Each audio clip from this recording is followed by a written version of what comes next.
Good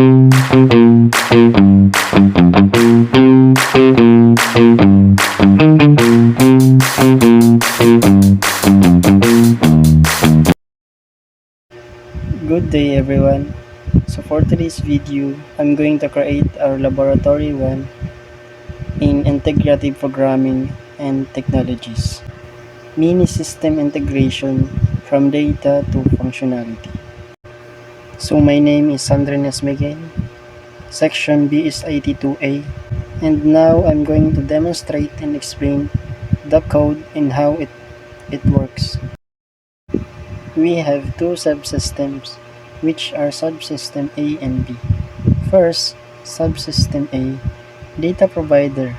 This system is responsible for generating, storing, and managing structured data. Second is subsystem B.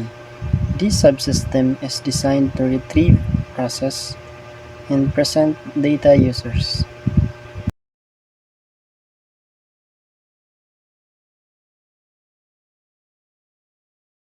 So on subsystem A, I'm using import JSON. So purpose, loads Python built-in JSON module which lets us convert data between Python structures in JSON format, critical for making data usable across systems. So kaning second block of code na to is diri na to ginestore atong mga information. So this code block defines and stores structured student data that serves as the source information for subsystem A, the data provider. So as you can see as on the screen is we have three information, or we have three, so natay tulo ka information or students. So first si James Reed IT second year, and second si JV Sukal course CS first year, and third Pedro Pinduco, ang course is IS third year. So dire ta nag-store, so dire na to gin-store ato mga information or data sa ato ang system. So mo na siya ang purpose ana nga code, mo na siya ang purpose ana nga block of.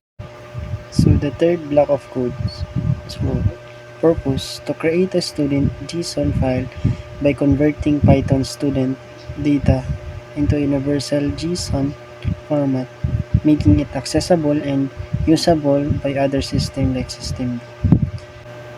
So ang purpose aning ikatulo nga block of codes is para maka-access ato ang subsystem B, para maka-connect and para makakuha ta og result. So muna siya block purpose. With openStudent.json as a file opens creates the file in the right mode and manages its closure automatically.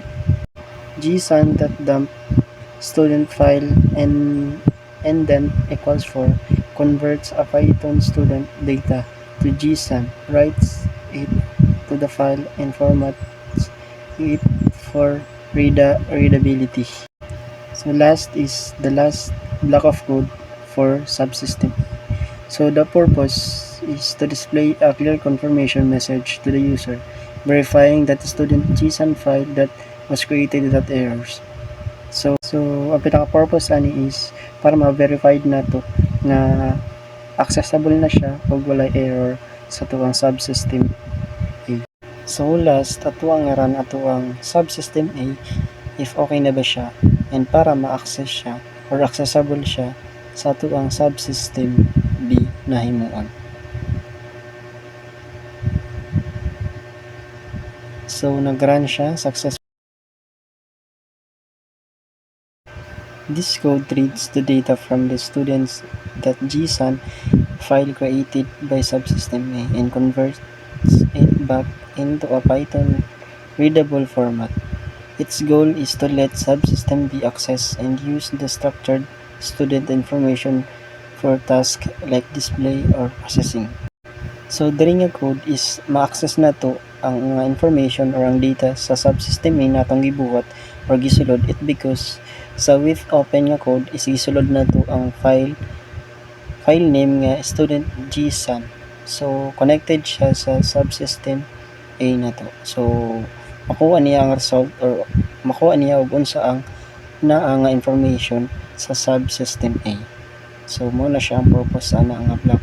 So diri nga code, diri na kani ang way nga makuha nato ang mga information or data sa tuwang subsystem B para mo-print siya sa atong subsystem B. Now the last part of code. Purpose to represent the student data retrieved from student.json in a clear, human-readable format. It first labels the output with a little. The loops through each student record to display their name, their ID, name, course, and year in an organized way, ensuring users can easily understand the information from subsystem B. So kaning last part of code is purpose ani is diri ma-print ang ato ang mga gi-store nga information or nakuha nga information sa subsystem A which is connected siya sa ato ang subsystem B. So diri nato makita ang result sa ato ang i-print. So atong arean atong subsystem B.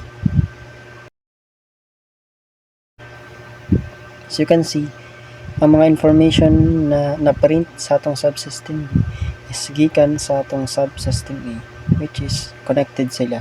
So naay tulo ka information, student, year, ilahang year, course, ug ilahang name. So mo na siya ang naa sa subsystem. My reflection on this laboratory is first, data integration using JSON works smoothly, but any changes to subsystem A structures can break subsystem B. Second, separating subsystem A role as data provider and subsystem B role as display tool is highly effective. Third, using a local file is suitable for our current task, but it's not ideal for system needing real-time updates